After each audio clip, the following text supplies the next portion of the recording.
A paz do Senhor Jesus, meus irmãos. Meus irmãos, nós vamos começar agora o estudo da geografia bíblica, certo? Só que é o seguinte, geografia bíblica, eu preciso dos mapas e é um estudo muito denso. E é um estudo importante. Eu vou explicar para vocês por quê.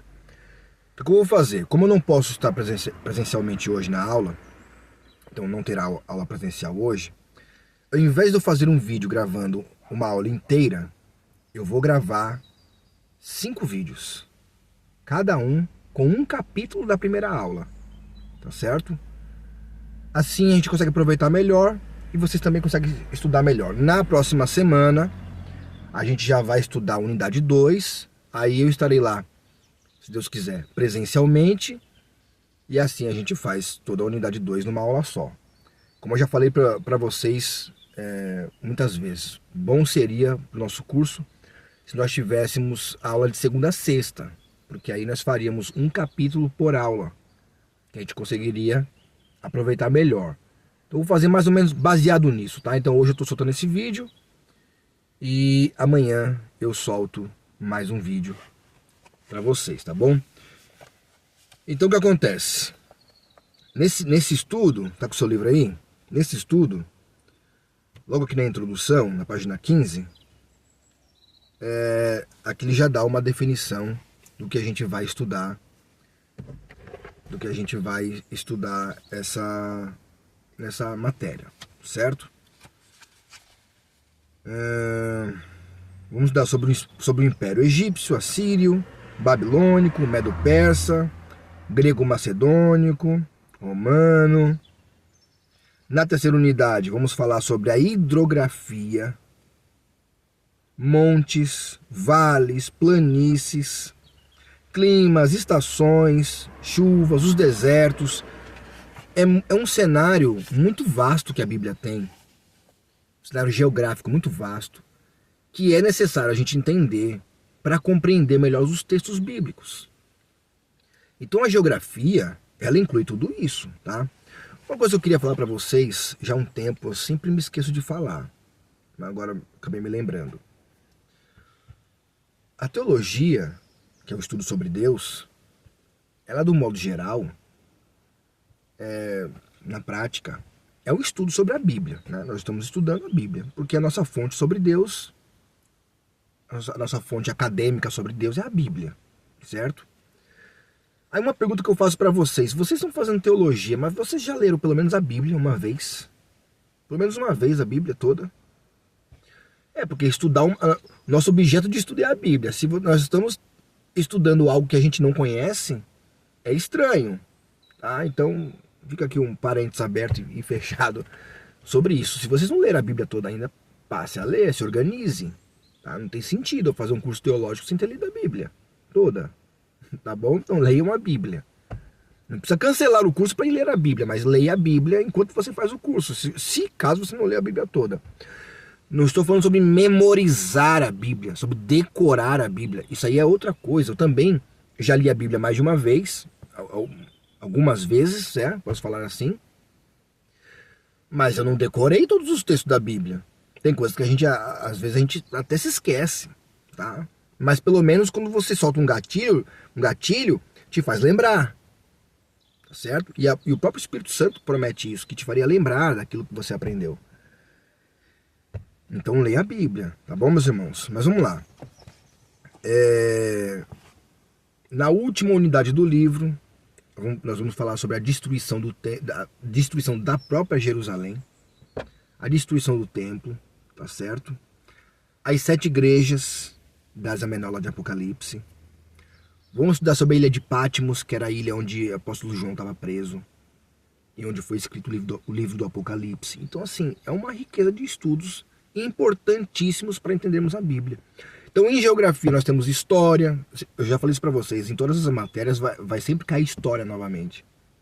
História bíblica, livros históricos, o conteúdo dos livros históricos é importante, por causa do cenário onde as coisas acontecem, e por aí vai, tá certo? Então aqui na unidade 1, na página 17, já tem aqui a geografia do mundo bíblico do Antigo Testamento. É um capítulo gigantesco, que seria impossível fazer um vídeo aqui, seria um vídeo muito longo, sem interagir com vocês pessoalmente, tá? Então vamos falar só sobre o capítulo 1 e amanhã eu solto um vídeo sobre o capítulo 2, certo? O que é geografia? Já está aqui na página 19. O que é geografia? Aí tá aqui logo no cantinho aqui, ó. Geo significa terra e grafém, que significa descrever. Então, geografia é a descrição da terra. Nós vamos estudar sobre a terra no cenário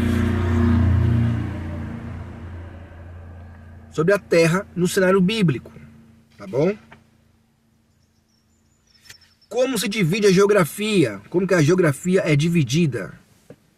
Geografia histórica, estou na página 20 e página 21, geografia histórica, geografia econômica, geografia política, geografia física, que é o território físico em si, a geografia humana, que é onde os povos vivem, onde a massa populacional está a viver, e a geografia bíblica, que é nada mais nada menos que, está aqui o próprio texto dizendo, geografia bíblica ocupa-se do estudo sistemático do cenário.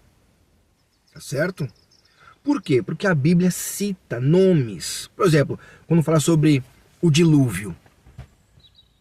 Se a gente não entender geografia, dificilmente vamos entender as lições obtidas no dilúvio. Monte Ararat, por exemplo. O Monte Ararat, que a Bíblia cita, é uma cordilheira. Por que Deus permitiu que o barco atracasse, o grande navio, né, a Arca de Noé, atracasse na cordilheira chamada Ararat? Para que o povo conseguisse descer. Porque uma cordilheira é diferente de um monte comum, de um morro comum. Tá certo? Ah, e qual é a diferença? Eu preciso da lousa, preciso da tela do vídeo para poder mostrar para os irmãos. Tá certo? Por isso que a geografia é importante ser presencial, porque eu vou ter que mostrar para vocês os mapas, não só na lousa, como principalmente na tela. Então, quarta-feira eu vou preparar os slides para nós vermos essas diferenças e tirarmos as lições que Deus quer nos passar acerca de cada uma delas, tá bom?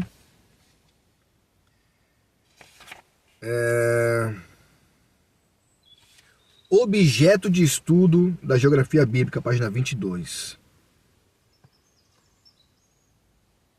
Fontes da geografia bíblica: a Bíblia, claro.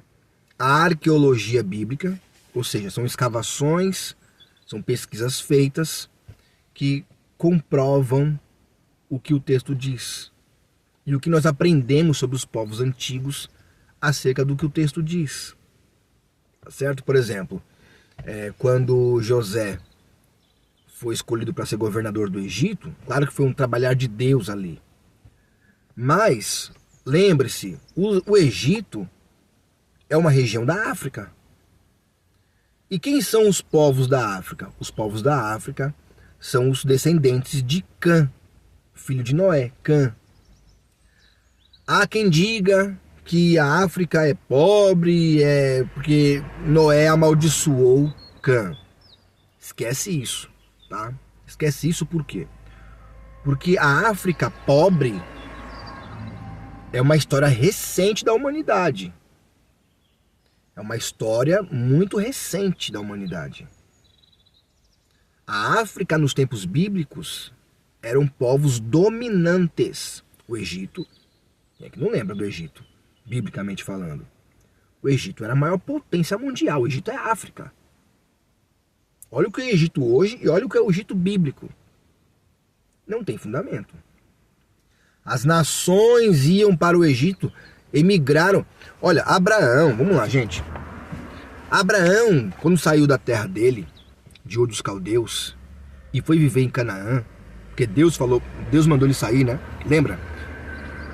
Sai da tua terra, do meio da tua parentela, e vai para uma terra que eu te mostrarei. Abraão foi viver em Canaã, tá? Houve fome em Canaã. Sabe para onde Moisés foi, por causa da fome? Moisés foi para o Egito, porque Egito era o primeiro mundo.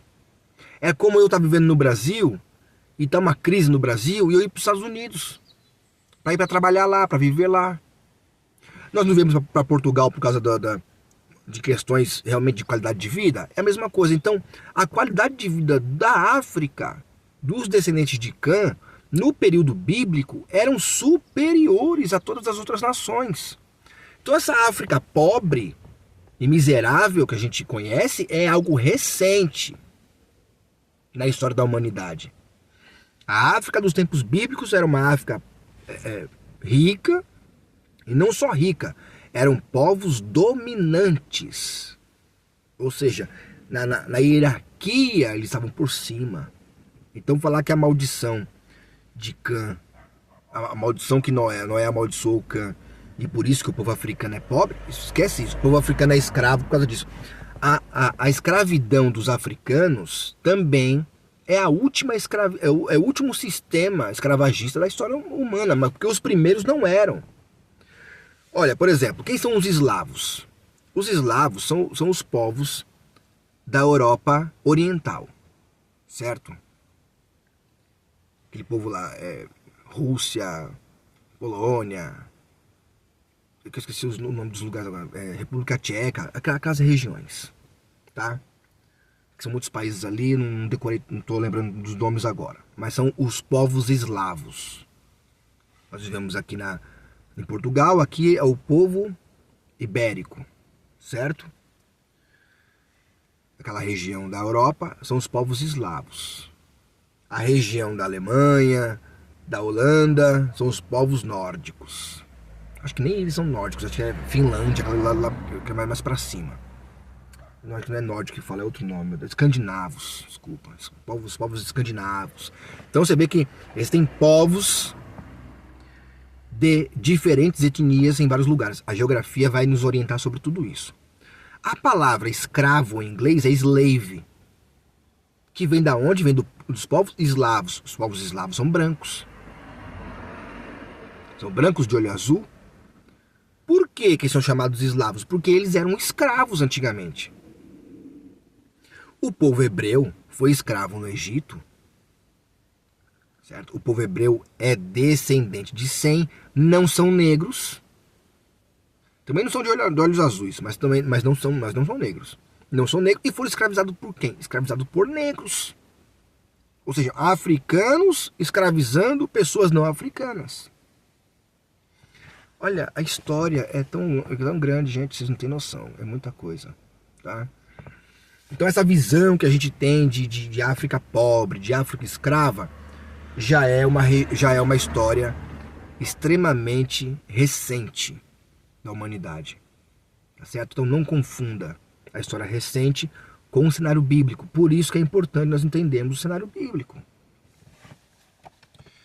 Muito bem. Estudar geografia obriga-nos a estudar arqueologia e principalmente história, já falei isso. A história vai cair em todas as matérias, seja livros poéticos, seja escatologia, seja geografia, homilética. Sempre vai cair história, tá? Então vamos lá.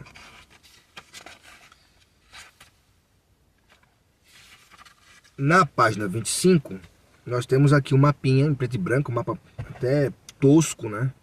De se entender ele, incompleto até, por sinal, que mostra como era o mundo bíblico do Antigo Testamento.